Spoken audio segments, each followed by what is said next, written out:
जोंनि बे दुलाराय बाथौ गौथुम दाजेननायनिफ्राय दिनै बेयाव गोजाम जोंनि बाथौ सिबियारिफोर मावथिफोरखौ बरायदों। बे जोबोरैनो गोजोनथाव बाथ्रा आरो बाख्नायथाव बाथ्रा जादों। मानो होननानै बुङोब्ला जोङो बे आफादखौ दाजेननायनिफ्राय नंथ्राब्लाबो 35-40 बोसोरा बे दुलाराय बाथौ गौथुमनि खामानि मावबोदोंमोन। जों बोरायबाय, दा बुरैबाय, जोंनि बेट्सनि मानसिफ्रा सोरबा सोरबा गैलानो, बुंनो थाङोब्ला रुंसारि जालांबाय। थेवब्लाबो जों जाय बिथांमोनखौ दिनै लोगो मोनलायलायदों, बे बिथांमोनखौ आं गुदिनिफ्रायनो मोनबोनाय। बिथां बुब्रुबाहान स्वर्गियारिनि न'आव आं हर थानाय, भारत बर'नि न'आव गामियाव गुलि गुलि खालामफैनाय, बेफोरखौ गोसोखाङो। बिसोरखौ बुङोब्ला गोबां बाथ्रा जालाङो। आरोबाव जोंनिनो गोबां बेबायदिनो मावथि फारिया, जेरै डक्टर हिरण्यका नार्जी, बिथांनाव गोबां खेब हर थाफैदों, जादों लोंदों बा बाथौ धोरोम फोसावनाय खामानियाव नांथाबदों। बैफोर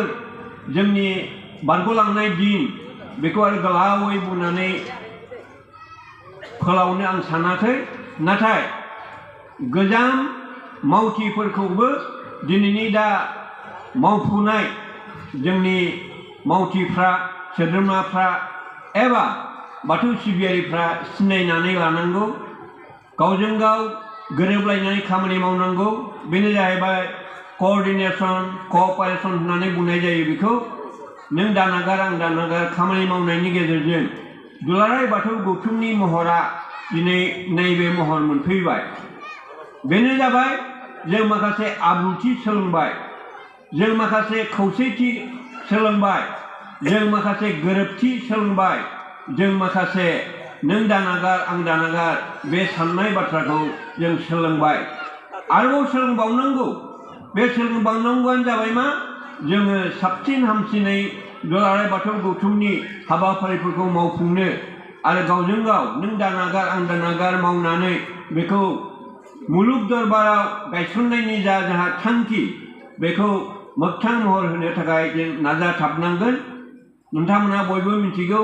दुलाराय बाथौ गौथुमनि नाजानायाव बाथौआ मोनसे धोरोम होननानै भारत सरकारजों गनायथि मोनबाय, रिकगनिशन मोनबाय, सिनायथि मोनबाय, आजावजाबाय। दा नै फैगौ जोंहा सेन्सासफ्राव बेखायनो बै धोरोमनि जा खथा दं, बे खथायाव नोंनि धोरोमा मा होननानै सोंगोन सासे सेन्सास खालामग्राया। अब्ला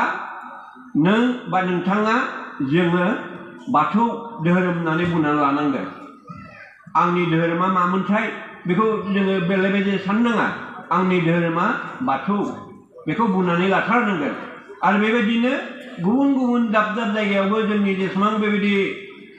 फोसावदिंनाय बा बेबायदिनो हयथ' जथुम्मा खुंनाय, बेफ्राव जोङो बे बाथ्राखौ बुंदों जे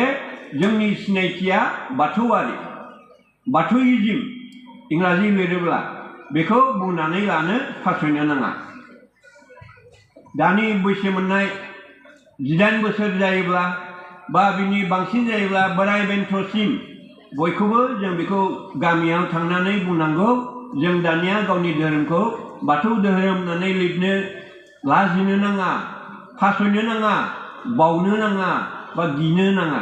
नैबे बाथ्राखौ बयनोबो गोख्रोङै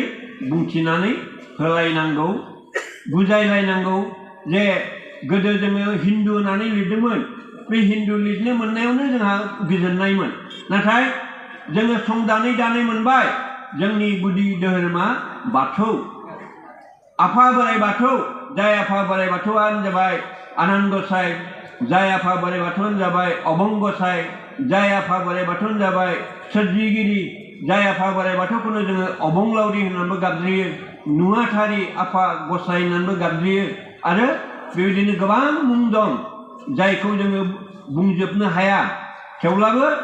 बाथौ होननाय सोदोबखौ जों बावनो नाङा। आरो बेनो जाबाय जोंनि सासे सोरजिगिरि, आफा नुवाथारि, आफा इसोर, जायनि सोरजिनायखौ लानानै जों दिनै मानसि महरै खामानि मावगासिनो दङ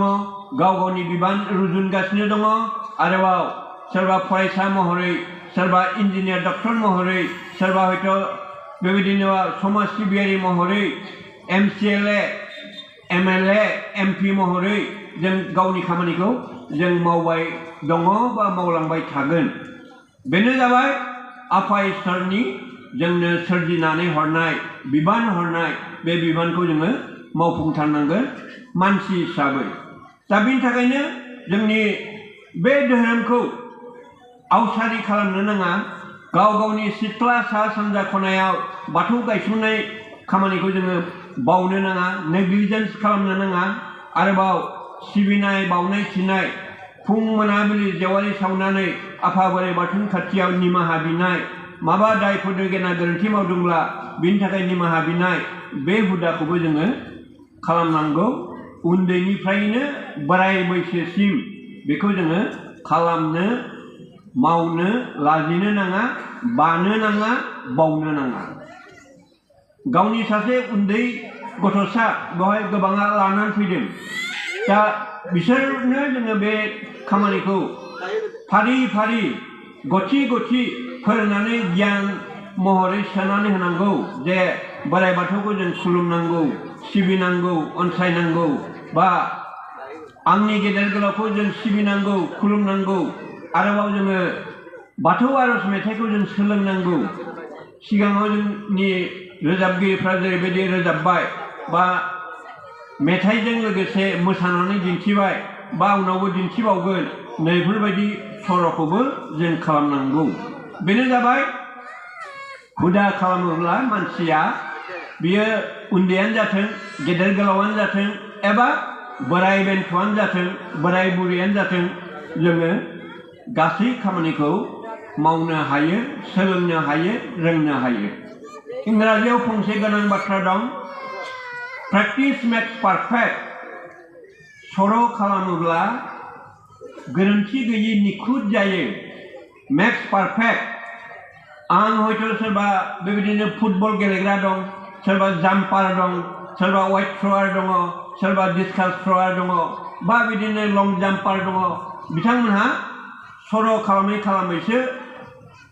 एसेनिफ्राय गोबांनिफ्राय गोबांसिन बेबायदिनो हयथ' बारनाय खारनाय गेलेनाय बेवहाय रोंखा राखा आखा फाखा जानो हादों एबा मुलुगदांखा सासे सुबुं जानो हादों प्लेयार हिसाबै रिकगनिसन मोनदों दा बेनि थाखायनो सर' खालामनायखौ जों बावनो नाङा बानो नाङा बेनिफ्रायनो आरो जोंहा फरायसाफोरनाव फैयो जे फरायनायानो आंनि थांखि आं रोंनांगोन रोंखा राखा आखा फाखा जानानै आं समाजनिनो खामानि मावनांगोन समाज सिबिनांगोन आरोबाव आंनि इयुन जोलैयाबो बिदिनो रोंखा राखा आखा फाखा जानानै जोंनि बे माहारिखौ बे जोंनि समाजखौ रैखा खालामनांगोन लाखिनांगोन बे गोथों थांखि लानानै सासे फरायसाया फरायनांगौ बेयाव प्रेक्टिस मेक्स पारफेक्ट होननाय बाथ्रायाबो फैबाय फरायनांगौ लिरनांगौ बे बाथ्रायाबो फैबाय आरोबाव जोंनो गेदेर गोलावफ्रा ऋषि मुनिफ्रा बुंलांदों छात्रानां अध्ययनं तप फरायसाफोरनि खामानिया फरायनाय अध्ययन खालामनाय फरायथौनाय आरोबाव जों बेनिफ्राय रोंखा राखा आखा फाखा जानानै हारिनिनो हादरनिनो खामानि मावगोन नैबे मोनसे गोख्रों थिरांथाया थानांगौ आरोबाव बुंबावनाय जादों फरायसाया मा खालामनांगौ श्रद्धावान लभते ज्ञानम जाय श्रद्धावान जाय मान सन्मान खालामनो रोंगौ बिसोरो गियान बुथुमनो हायो गियानि जायो रोंखा राखा आखा फाखा जानो हायो बेनि थाखाय जोङो उन्दैनिफ्रायनो बे श्रद्धावान लभते ज्ञानम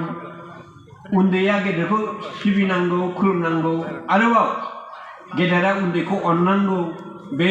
खामानिखौ जों मावनाया गाहाम नै खोनाबाय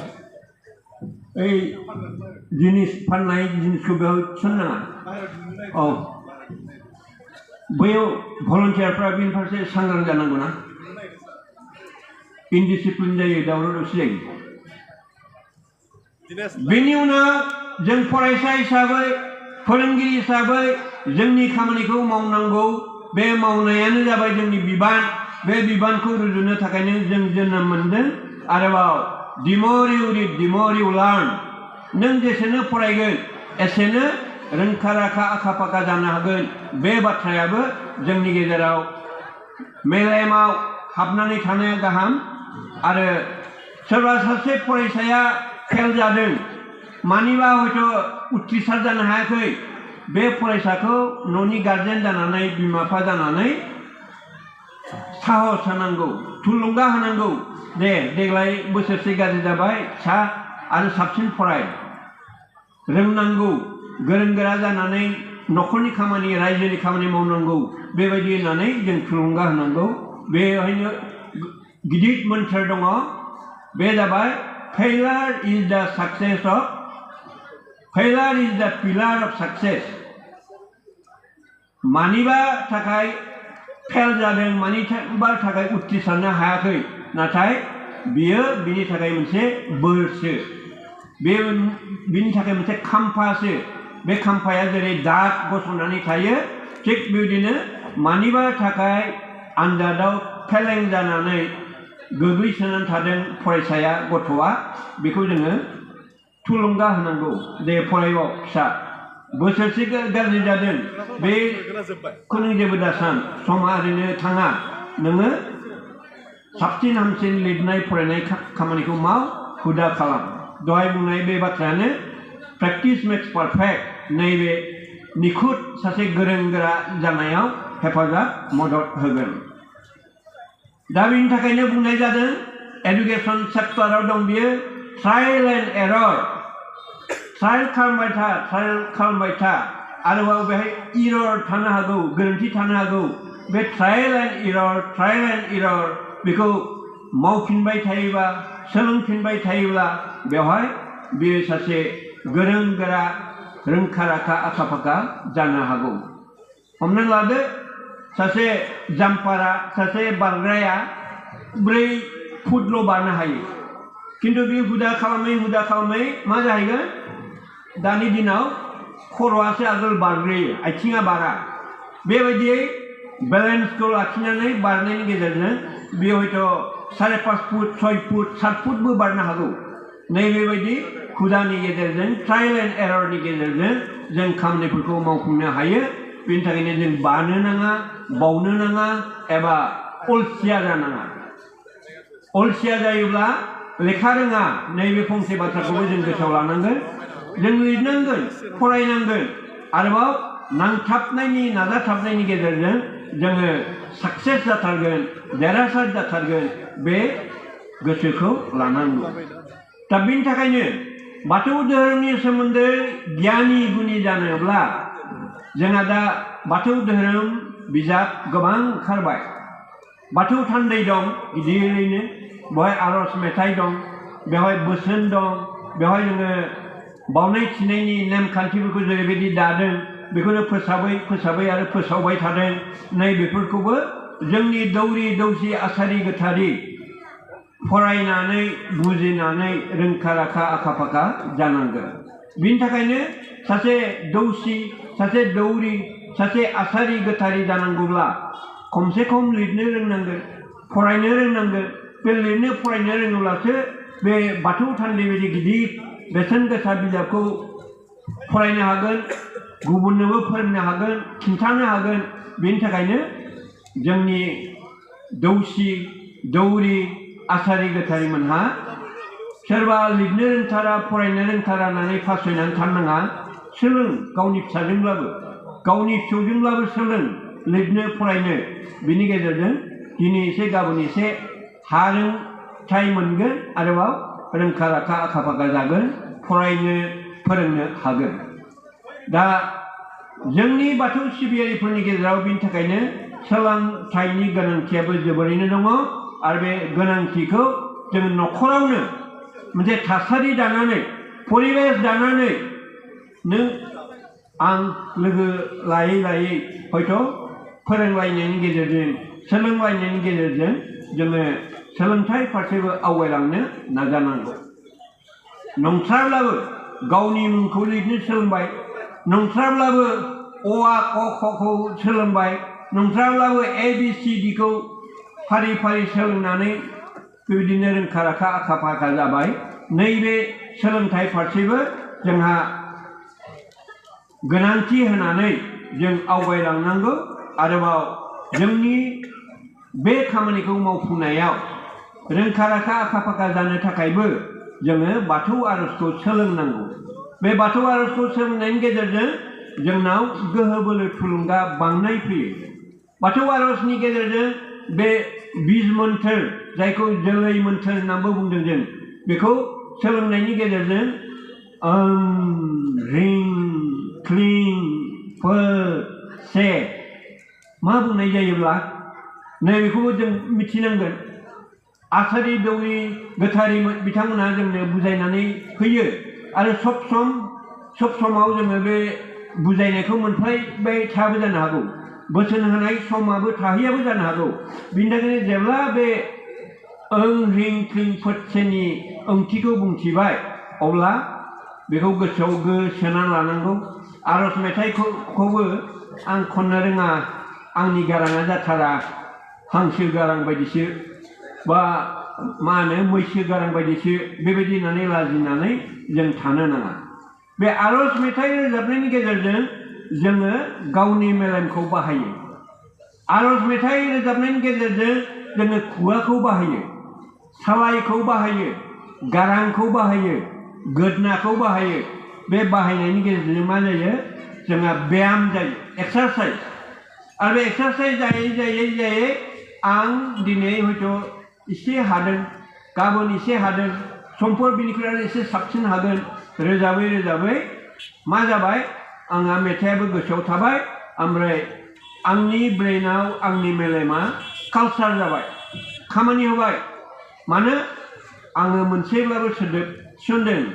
आफा बोराइ बाथौ होननायखौ मोनफा मोनफा मेलेमाव सोनानै लादों बेखौ जोङो सर' खालामनायनि गेजेरजों हायो आरो बेनि थाखायनो बुंनाय जायो जे जोंनि गोथारि आसारि दौरि दौसे बिथांमोनहा आर'ज मेथाइखौ रोंनाया गाहाम गाव रोजाबनानै दिन्थिनानै गाव रोजाबनानै फोरोंनानै जोङो दिनै एसे गाबोन एसे गोबां बेबायदिनो रोजाबगिरि बाथौ सिबियारि जों दानानै लानो हागोन आरो बेबायदिनो दानानै लानाय जादों दिनै उदालगुरि जिल्लानि बाथ्राखौनो बुं ओजोंहाय कार्बि आंलं जिल्लानि बाथ्राखौनो बुं जोंनि क'क्राझार बा चिरां बा गसाइगाव डिस्ट्रिक्टनि मानसिखौनो बुं जोंनि बाथौ सिबियारिफ्रा आर'ज मेथाइ रोजाबै दिनै ओरैबायदि माने मोजां मोनग्रा जाबाय जे बेवहाय बाहागो लानो मोनाबानो गोसोआ सुखुवा माने गोसोआ मेव मोनबाय थायो आंबो रोजाबनो मोननायबा हामगौमोन बे बाथौ आर'ज हान्जायाव आंबो थाफानो मोननायबा हामगौमोन नैबायदि मोनसे साननाया फैयो मानो थामहिनबा बोराइ बाथौआ नोंनि गोरबोआव हाबबाय बोराइ बाथौआ नोंनि गोरबोआव मोनदांबाय बोराइ बाथौआ नोंनि साननाय हनाय बेवहाय बिजिरनानै होनो हाबाय होग्रा जाबाय नैबे गियाना जोंनाव हाबो दा बिनि थाखायनो उन्दै बैसोनिफ्रायनो जोङो गथ' गथाय लाइमोन ओजाय सेंग्रा बोराइ बेन्थ बे बाथौ आर'जखौ सोलोंनानै लानाया गाहाम आरो बे सोलोंनायनि गेजेरजोंनो बियो दिनै एसे गाबोन एसे बांलांगासिनो दं बोराइ बुरै फुथ्रु खानाय मोनफबनाय बिथांमोनहाबो दिनै बे आर'ज मेथाइखौ रोजाबनानै गोजोननाय मोनो गोबां बिदिन्थि दं बे बिदिन्थिखौ बुंब्ला समा ओरैनो थांगारो नैबे बाथ्राखौल' जों गोसोआव लानांगोन जे महात्मा गान्धीया गिदिर मोनसे बाथ्रा बुंलांदों नों जेब्लाबो इसोरखौ अनसायनो दाबाव Pray Almighty God at any moment. Pray to the Almighty God at any moment होननानै बुंदों जिखुनु समाव जिखुनु मुहुर्तआव Almighty God बे बोराइ बाथौखौ सिबिनो खुलुमनो थाखाय जोङो जेब्लाबो साखाफारा जानांगौ बेखौ बुंनाय जायाखै जे नोङो थाबायब्लाबो हनै जानाय लोंनायावबो हनै माबा हालेवनायावबो हनै मा होनो ना सारनायावबो ना गुरनायावबो जेब्लाबो बोराइ बाथौनि मुं लाबाय थानांगौ बेखौ बुङाखै। नाथाय नोङो जे फुं मोनाबिलियाव आर'ज खालामो, बाथौसालियाव हाबनानै बावथाय होयो, सिबिनाय बावनाय होयो, नैबे खामानिखौ जों जेब्लाबो लाखिनांगौ होननानै बुंदों। थामहिनबा बे सर'खौ, बे अभ्यासखौ जोङो उन्दै बैसोनिफ्राय बोराइ बैसोसिम जोङो नागारनो नाङा आरो नेवसिगारनो नाङा। आरोबाव सोरबा आंनि न'सुं सेराव आर'ज गाबनो हांख्रायदों, लिंदों न' न' थांनानै, बेवहाय आंहा सोलाबा, आं मालाबा थासिगोन, आंहा दिनै हनै गथ' लोमजादों, आंहा दिनै हनै ओंखाम संनांगौ, आंहा हनै सिथ्ला सिबनांगौ, बेबायदि होननानै जों एरायखेनो नाङा। आर'ज खालामनायनि मोनसे हाबाफारि लादों, बेयाव नोंनिबो हेफाजाब नांगौ, आंनिबो हेफाजाब नांगौ। नैबे गोसो गोरबो लानानै जों हेफाजाब मदद होलायनांगौ। बिसोर जाबाय जोंनि धोरोम सिबियारिफोरनि गिलिर आरो गिदिर बिबान। नैबे बिबानखौ जों रुजुनलायनो थाखाय नाजानांगौ। थिग बेबायदिनो आसारि गोथारि दौसि दौरि बिथांमोना जा बिबान लादों, बे बिबानखौ बिथांमोनहा मावफुंनांगौ। जे दिनै आंनि गोथार मंगलबारनि मुङाव आंनि न'खराव आर'ज होगोन, बेयाव नोंखौ जोङो हांख्रायदों दौरि महरै। खिन्थु दौरिया मा जाबाय, है आं सोलाबा, नोंसोर आंखौ खुनुदिन रायदावफेरा, दिनै आरो नोंनाव दौरि जानोखाय नांगौ जादों, बेबायदि होननानै बुङोब्ला बै जोंनि बाथौ सिबियारिया दावगालांनो हागोन। बेखौ साफ्रोमबो बाथौ सिबियारिया गावनि गोसो गोरबोआव सोनानै लानाया गाहाम। नैबेबो बाथ्रा जे सोरबा मेथाइ रोजाबनायाव गोसो दं, सोरबाबा हयथ' मोसानायाव, सोरबाबा हयथ' फावथाय दिन्थिनायाव, सोरबाबा गेलेनायाव, सोरबाबा बेबायदिनोबा दामजु दामनायाव, खाम सिफुं सेरजा दामनो मोजां मोनो। नैबे आयदायाव बिथांमोनखौ जोङो हगारनानै होनांगौ। जोङो हमथा खालामनाङा। बे एसे उन्दैयाव आर'ज मेथाइखौ सोलोङो नामा, नैबेफोरबायदि बाथ्राखौ जों बुंनाङा। नै बे उन्दैयाव सिफुं सुनो हामा, नै न'खराव सेरजा दामबा दुखु जायो, गिखार जायो, मानसिफ्रा बुंसोलायो, नैबे बाथ्राफोरखौबो जोङो गोसोआव लाबाय थानो नाङा। बेनो जाबाय बे दामजुखौ दामनायाव माबा न'खराव दिखार जागोन, माबा मोनसे खैफोद जागोन, बे खोमसि फोथायनायफोरखौ जोङो फारसे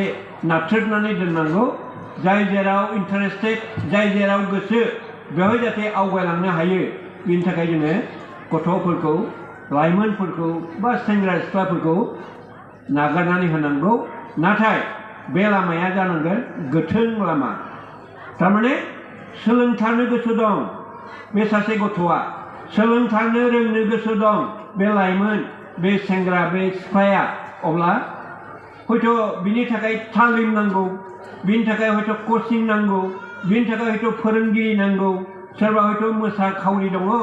मोसानाय फोरोंनो रोंगौ बियो, बै बिथांमोनखौ लाबोनानैब्लाबो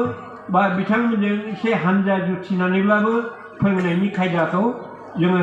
सम थासारि गोरोबहोनानै बिथांमोनखौ फोरोंनांगौ। दा बिनि गेजेरजों आंनि गथ'आ, नोंनि गथ'आ, बै सोरबा हयथ' गोरिब गुन्द्रा न'खरनि गथ'आब्लाबो रोंखा राखा आखा फाखा जानो हागोन। जेरै थांनाय बागुरुम्बा मोसानाय, जेराव 10,000 मोसाखावरिफ्रा मोसानानै दा वर्ल्ड रेकर्ड खालामबाय। बे वर्ल्ड रेकर्ड जानायनि थाखाय जोंदि मानसि बुथुमनानै लांदों, हारिमु हान्जानिफ्राय गामि गामि हाबनानै खनसायबायनानै लांदों, बैयावदि मोसाखावरि दिन्थिहैबाय, बिनि गेजेरजों जोङो बुहुम बिलात लाथायावनो गायसननानै लाबाय जे बागुरुम्बा मोसानाया जोंनि बर'नि नंगुबै हारिमु, नंगुबै मोसानाय मुसुरनाय दामनाय देनाया बिनि गेजेरजों बेरखांदों। बुंनो थाङोब्ला दुलाराय बिलात लाथायाव गोमफबहैबाय। नैबेबायदि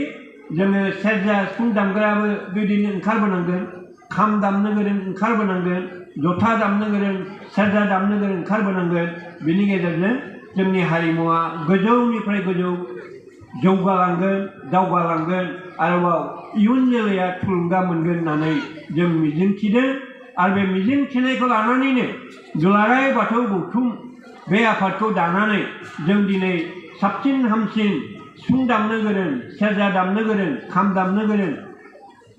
सोरजिगासिनो दं जोनोम जागासिनो दङ आरो नैबे बाथ्रायाबो जोंहा गोनां खामानि बेनो जाबाय खेराइखौ जोङो आरोबाव साबसिनै बोखांबोनांगौ दं खेराइनि बेनि आध्यात्मिक तत्वआ मा खेराइनि सिजौआरि थाथौ सान्थौआ मा बेनि सोमोन्दै जोङो रायजो राजानो फोरमायनानै होनांगौ आरो बे बाखो मोसानायखौ ट्रेन आप खालामनानै ट्रेनिं होनानै कचिं होनानै आरोबाव बेखौ विश्व दरबाराव मुलुग दरबाराव लांनायनि बाथ्राखौ जों सानदों बिनि सायाव जोंहा सेमिनार जाबाय थागोन बिनि सायाव जोंहा ट्रेनिं जाबाय थागोन बिनि सायाव जोंहा कचिं जाबाय थागोन आरो दिनै एसे गाबोन एसे बिदिनो आर्टिस्ट बुथुमनानै रोंखा राखा आखा फाखा जानानै बे खेराइ मोसानाय खेराइ खुंनाय बिनि गेजेरजों आरोबाव जोंनि बाथौआरिनि सिनायथिखौ जों होनो हागोन साबसिन हामसिनै नैबेखौ जों मिजिंथिदों आरो बिनि थाखायनो जोंहा खेराइ आफाद दानायबो दंसै बे खेराइ आफादजोंनो जों आरोबाव बाथौ आर'जनि मेथाइफोरखौबो मोसानाय दामनाय देनायनि गेजेरजों फोरोंगोन बा फोसावगोन मोनफा मोनफा बाथौ आर'ज मेथाइआ बेयाव गुबुन गुबुन सान्थौ गुबुन गुबुन थाथौ दङ थिग बिदिनो खेराइ मोसानायावबो मोनफा मोनफा सान्थौ दङ मोनफा मोनफा थाथौ दङ माबोरै जेनेबा सा गोलाव बोनाया जाखो माबोरै मुफुर गेलेनाया जाखो माबोरै गान्दुला बोननाया जाखो आरो बिनि सान्थौआ मा बिनि दर्शना मा बिनि लजिक बिनि जा फिलसफि मा बेफोरबायदि बाथ्राखौबो मोसानायनि गेजेरजों जोङो खिन्थालांगोन फोरमायलांगोन आरोबाव खेराइनि जा बेसेन खेराइनि जा मुल्य खेराइनि जा जोङो बेखौ भेलु होनो नागिरदों बेखौ रायजो राजाफ्रा मिथिनो हागोन दा बिनि थाखायनो जोंनि फरायसाफ्रा फरायनांगौ जोंनि फरायसाफोरनिफ्रायनो गिदिर गिदिर स्कलार जोनोम जानांगौ जोंनि फरायसाफोरनिफ्रायनो गिदिर गिदिर साइन्टिस्ट ओंखारनांगौ गिदिर गिदिर हयथ' इन्जिनियार डाक्टर ओंखारनांगौ दहाय बुंनाय बायदि जाय जेराव इन्टारेस्टेड बे आयदायाव आवगायलांथों आरोबाव गोगोम गेरेमसा बर' हारि दानायाव नोंबो आंबो हेफाजाब मदद होलायनायनि गेजेरजों बे विश्व दरबाराव बे मुलुग दरबाराव जोंखौ जोंसार होनो हागोन उथ्रिसार होनो हागोन होननानै जोंहा मिजिंथिनाय दं बे बेलायाव बोराइ बाथौनि फारसे सिबिनाय खुलुमनाय बावनाय थिनायाबो जोंहा थाबाय थानांगोन दहाय आं जेरै बुंदों फुं मोनाबिलि आर'ज खालामनाय बावनाय थिनाय बिनि गेजेरजों गोथार गोरबो बावनायनि सिबिनाय खुलुमनायनि गेजेरजों जोङो आफा बोराइ बाथौखौ मोननो हायो आफा बोराइ बाथौनि बोर बान्सा सारस्रिनाय मोननो हायो बे साननायाबो बे फोथायनायाबो जोंहा थानांगोन गथ' गथायखौबो जों बेखौनो फोरोंनांगोन इयुन जोलैनोबो जों बेखौनो सोलोंथाइ शिक्षा होनानै जोङो रोंखा राखा आखा फाखा खालामनांगोन बेखौ नोंहाबो मावनांगौ दं आंहाबो मावनांगौ दं बेनि थाखाय जोङो फासयनानै थानो नाङा आं गरिब न'खरनि फिसा आंहा सोलोंथाइ लानाय खाफाल गैया नैफोरबायदि साननो नाङा आं बन फाननानै जाग्रानि फिसा खामला मावनानै जाग्रानि फिसा दाहोना रुवाथि थानानै जानाय जाग्रानि न'खरनि फिसा बेबायदि होननानै जों साननो नाङा जेरैखि जाया फरायनायनि थाखाय मोनसे सम थासारि गोरोबहोनानै बिमा बिफायाबो गावनि बे गथ' गथायफोरखौ फोरोंनानै मोनसे समाव रोंखा राखा आखा फाखा जाहोनानै जों समाजनिनो खामानि मावनायाव जाहाथे हेफाजाब मोननो हायो मदद मोननो हायो बेनि थाखाय जोङो नाजानांगोन आरो बे लामाखौ नोजोर होनानैनो दुलाराय बाथौ गौथुमा गावनि न'खरावनो मोनसे सोलोंथाइ थासारि दानाय गावनि न'खरावनो हयथ' बे हाबा हारिमुखौ रैखा खालामनाय वर्ल्ड कालचारनि थाखाय जा नोजोर होनाय गोथों फोथायनाय लानानै खामानि मावनाय बेखौ जों फोरोंनांगोन न'खरावनो आरो फोरोंनांगोन फरायसालियावनो फोरोंनांगोन जोंनि हाइ स्कुल हयथ' कलेज लेभेलाव इउनिभार्सिटियाव फरायखां आरिखां बिसोरो हादरनिनो खामानि मावगोन बे बर' हारिनिनो दुलाराय सुबुं हारिनो खामानि मावगोन बेखौ जोंहा मिजिं लानानैनो खामानि मावनांगौ जादों। दा आङो मोनसेल' खोथा बुंदेरनो सानदों। हयथ' जोंनि गेजेराव गोबां फरायसाफोर दं, जोंनि गेजेराव गोबां फोरोंगिरिफोर दं,